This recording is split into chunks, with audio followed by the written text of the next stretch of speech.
Good morning, it's today again. Welcome back to Joseph's Reserves. I'm Joseph and I store 20% of my income in the form of rare coins and precious metals. Could silver really reach $1,000 an ounce? At first glance, that might seem like a wild prediction, a number pulled out of speculation rather than reality. Yet, when we examine the history, purchasing power, and the macroeconomic trends, $1,000 silver emerges as a plausible and maybe even logical scenario. To understand how, we need to consider the historical context and the economic forces at play.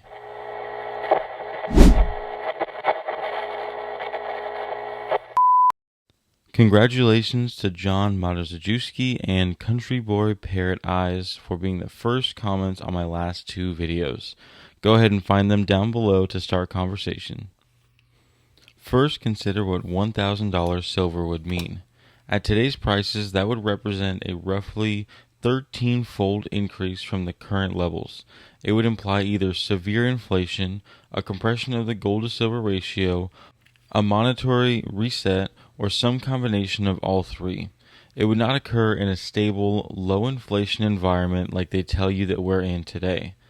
It would reflect stress in the currency measuring the silver, and that distinction is important. Precious metals don't just go up in isolation, they often measure a sickness or a weakness in the currency. To understand whether $1,000 silver is plausible, we need a historical anchor.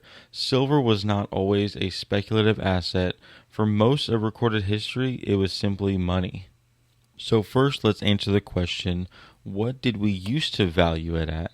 And the easiest way to go about that is seeing what it used to be able to purchase. In the Roman Empire during the 1st century, the silver denarius contained approximately 0.14 ounces of pure silver, and that coin could purchase roughly 15 pounds of wheat, the primary staple of daily life.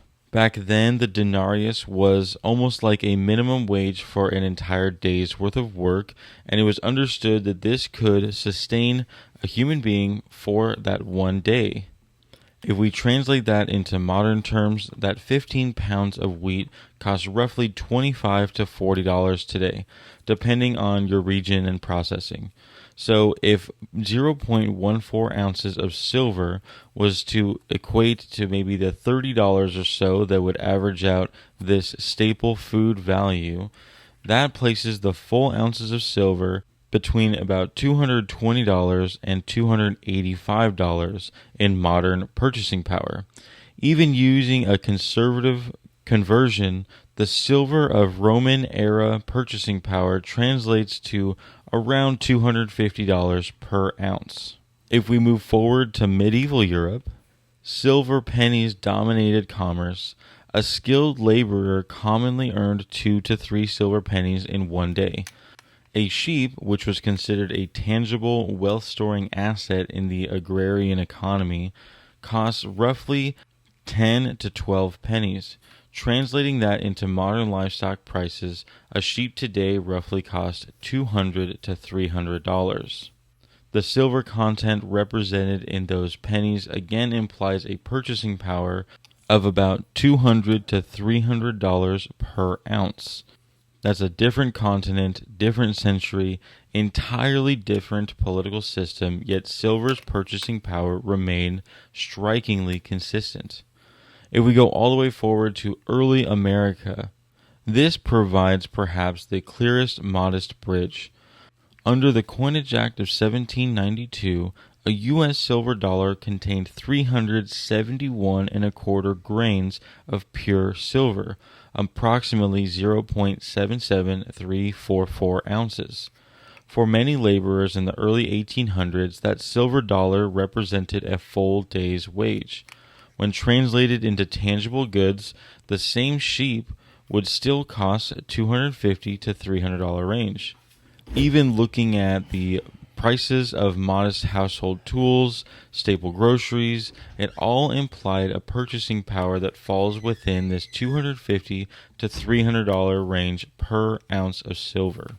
Across centuries in ancient Rome, medieval Europe, and even early America, silver repeatedly anchors itself to the same broad band of real-world value measured against essential goods.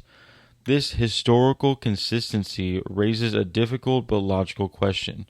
If silver's long-term purchasing power equilibrium appears to cluster around today's $250 to $300 in modern terms, why is it trading so far below that today? One explanation lies in the structure of modern markets. Today, silver pricing is largely discovered in highly leveraged futures markets where paper contracts often represent multiples of annual physical production. Silver no longer circulates as a settlement of money, it is financialized. When price discovery occurs primarily through derivative instruments rather than direct physical exchange, distortions can persist for long periods. Whether one can characterize that as suppression, leverage imbalance, or structural dislocation, the result is that the price may not fully reflect long-term purchasing power history. But if we can accept that silver's historical purchasing power suggests a baseline closer to $250 to $300 per ounce under a less distorted framework, then the leap to 1,000 becomes a question of currency value rather than the metal scarcity alone. To move from that $250 to $300 all the way to $1,000 per ounce requires roughly a 3 to 4-fold increase in the price of goods. In other words, if silver today should reflect $250 to $300 in normalized purchasing power, then $1,000 silver implies that the goods it historically bought must triple or quadruple in dollar terms. So now the question becomes, how long has it taken the US dollar to lose that much value before? The historical record is instructive here. When the United States severed the final link to gold in 1971, inflation accelerated through the 70s, and from 1971 to the mid-1980s, consumer prices approximately tripled. That means within about a 15-year time, the purchasing power of the dollar declined enough for the cost of living to increase threefold. This was not hyperinflation, it was sustained monetary expansion, combined with energy shock and policy shifts. Looking further back from 1913, when the Federal Reserve was created, all the way into 1940, prices roughly tripled as well, a period spanning between 15 to 20 years that include war financing and monetary expansion. More recently, from 1980 to the late 2010s, consumer prices again roughly tripled over these 30 years. While slower than the 1970s surge, it demonstrates that over multiple decade spans, the dollar has repeatedly lost 2/3 or more of its purchasing power. However, what we're seeing today is more of a parabolic shift in inflation. In the time period just between 2020 and 2025, we've seen a 30 to 40% increase in prices, and in some markets even a 50% increase in just those 5 years. This was not a currency collapse. It was a relatively short burst of monetary expansion interacting with supply constraints. Yet even in that brief window, purchasing power eroded meaningfully. The critical lesson is not that prices have already tripled. They have not. The lesson is how quickly compounding begins to change the landscape once inflation raises above the long-term average. If inflation were to stay in its average of 6 to 8% annually in a sustained period, prices would double in roughly each decade. Extending that trajectory slightly longer and tripling becomes mathematically inevitable. At 10% sustained inflation, prices triple approximately every 12 years.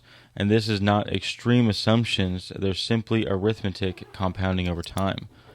So now returning to the historical baseline, if silver's long-term purchasing power is at an equilibrium around $250 to $300 an ounce when measured in real goods, and the prices of those goods rise 3 to 4 times over the next 1 or 2 decades, then $1,000 silver ceases to represent a speculative crazy number. It represents just the currency adjusting. It doesn't require any panic. It doesn't require any conspiracy. It just requires sustained monetary pressure that we've already been seeing. History shows us that the US dollar has already on multiple occasions lost enough purchasing power to, within 50 to 30-year windows, triple the prices. So when these elements intersect, the historical purchasing power anchored at $250 to $300 per ounce, and a currency that gradually or even rapidly loses value, the path to $1,000 silver becomes very clear. So when someone asks me, will silver hit $1,000? Really the question you're asking me is, will the dollar continue to erode in value? And I believe that the answer is very clear. Without a dramatic change in the United States monetary system, $1,000 silver is inevitable. You can now write me at Joseph's Reserves, 10160 Highway 242, Suite 800, number 401 in Conroe, Texas, zip code 77385. Make sure to include your information so I can write you back.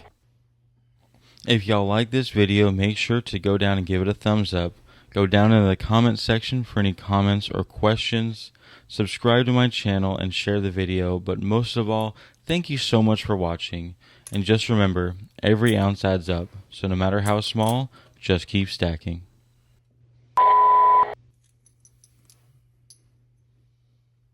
Feel free to stick around to see some more silver.